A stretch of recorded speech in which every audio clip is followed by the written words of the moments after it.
عن ابی سعید الخدری رضی اللہ تعالی عنہ ان رجلا هاجر الى رسول الله صلی اللہ علیہ وسلم من اليمن فقال هل لك عهد باليمن فقال ابوايا فقال اذن لك قال لا قال ارجع اليهما فاستاذنهما فإن أذنا لك فجاهد وإلا فبرهما رواہ ابو داود و احمد۔ حضرت ابو سعید خدری رضی اللہ عنہ سے روایت ہے کہ ایک شخص یمن سے ہجرت کر کے رسول اللہ صلی اللہ علیہ وسلم کی خدمت میں پہنچا تو آپ نے اس سے پوچھا کیا یمن میں تمہارا کوئی ہے؟ یمن ایک ملک کا نام ہے، تو یمن ملک سے وہ یہاں مدینہ کے اندر آیا تھا، تو حضور نے اس سے پوچھا کیا یمن میں تمہارا کوئی ہے، کوئی وارثدار ہے؟ اس نے عرض کیا کہ ہاں میرے والدین ہیں۔ آپ نے دریافت فرمایا کیا انہوں نے تم کو اجازت دی؟ کیا انہوں نے تم کو اجازت دی، یعنی جہاد کرنے کی کیا اجازت دی، اور تم ان کی اجازت سے یہاں آئے ہو، یعنی کیا تم نے اپنے والدین سے اجازت لیے ہو؟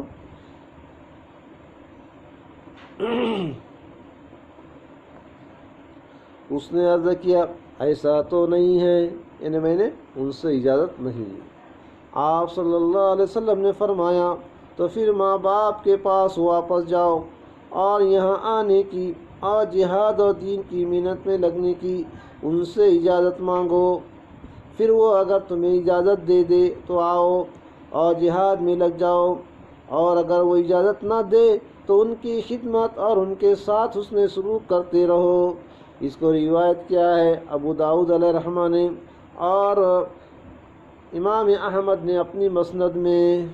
تو دیکھیے اس روایت کے اندر یہ بتایا گیا ہے یمن ملک سے ایک شخص جہاد میں شرکت کے واسطے لشکر میں شرکت کے واسطے آیا، تو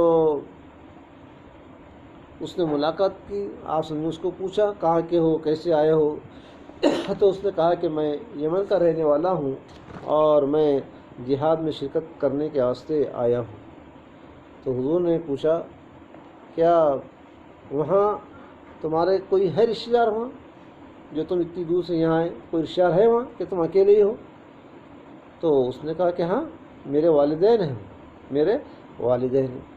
پھر حضور نے دوسرا سوال ان سے کیا کیا تم نے ان سے اجازت لی، اور اجازت لی تو کیا تم کو انہوں نے اجازت دی کہ ہاں کہ والد صاحب، امی صاحب میں مدینہ جا رہا ہوں لشکر کے اندر جہاد کرنے کے واسطے، تو کیا انہوں نے اجازت دی؟ تو اس نے عرض کیا کہ ایسا تو نہیں ہے، نہ میں نے اجازت طلب کی اور نہ اس تعلق سے کوئی بات کی، بس میں اٹھا اور تیاری کیا اور آ گیا ہوں، میں نے اپنے والدین سے کوئی اجازت نہیں لی۔ تو حضور پاک صلی اللہ علیہ وسلم نے فرمایا کہ اب ایسا کرو کہ تم واپس جاؤ یمن اپنے ماں باپ کے پاس میں اور اپنے ماں باپ سے اجازت طلب کرو کہ میں مدینہ جاتا ہوں لشکر میں شرکت کرنے کے واسطے، جہاد کے واسطے۔ اگر وہ تم کو اجازت دے کہ ہاں بیٹے جاؤ، بہت اچھی بات ہے، مجھے بہت خوشی ہوگی کہ تم اللہ کے راستے میں جہاد کرنے جا رہے ہو، جاؤ، تو تم واپس آؤ۔ اور اگر وہ بولے نہیں بیٹے جانے کی کوئی ضرورت نہیں، ابھی ہمیں تمہاری ضرورت ہے تو تم وہیں رہو اور اپنے ماں باپ کی خدمت میں لگے رہو۔ تو اس حدیث سے معلوم ہوتا ہے کہ جہاد میں جانے کے لیے والدین سے اجازت لینا چاہیے، والدین سے اجازت لینا چاہیے۔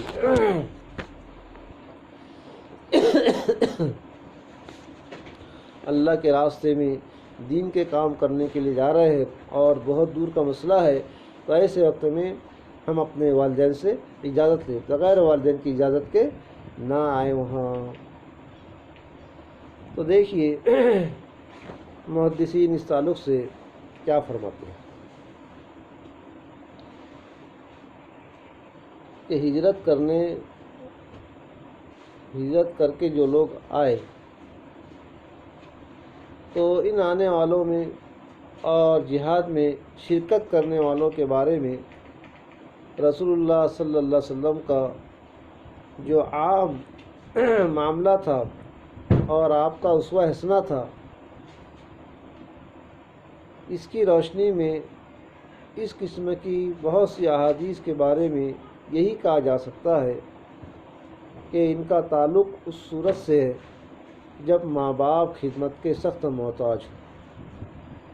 یعنی ایک آدمی اللہ کے راستے میں جانا چاہتا ہے تو ماں باپ سے اجازت طلب کرنے کی کیا ضرورت ہے؟ حالانکہ ماں باپ نے بھی جہاد میں جانا چاہیے، ماں نہیں جا سکتی ہے تو باپ نے تو جہاد میں جانا چاہیے۔